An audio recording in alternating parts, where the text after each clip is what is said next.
Hello guys, samahan niyo ako gawa tayo ng biryani chicken guys. Iniwaywang ko na yung chicken. Ayan, hugasan ko na guys. At minarinate ko na guys. Ayan, lagyan ng asin, yellow powder, black pepper, salt, garlic, ginger, coriander. Ayan. Yan ilagyan. Yan guys.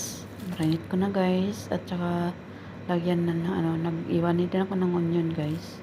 Para ma-fry siya guys. Ayan guys. Fry ko na guys. Tapos yun.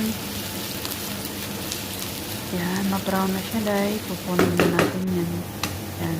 Alisin na dyan. Tapos konting halo doon sa chicken para maano siya guys. Para masarap. Ayan. Nasobrahan ng guys. Na luto guys. Ayan, ilagyan ko na din. At tapos yung yogurt guys. Ayan. Marinate ko na para maano siya guys. So, natimpla na ng asin at lahat-lahat guys. Mga salt. Ayan, baking powder. Ayan, init ko na yung kawali guys. Pinirito ko na yung manok.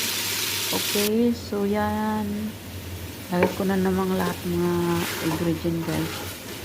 Okay, so prito ko na. Yan. Lagyan na ng konting tubig guys. Tapos tukalin natin at saka na din ako ng ayan.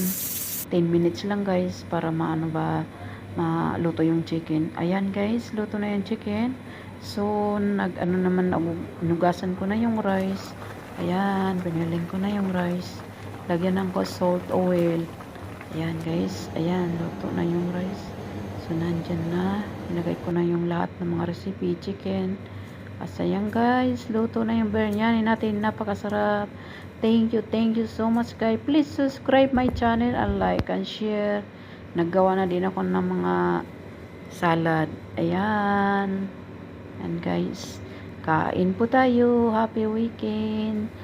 Happy Saturday. Thank you so much.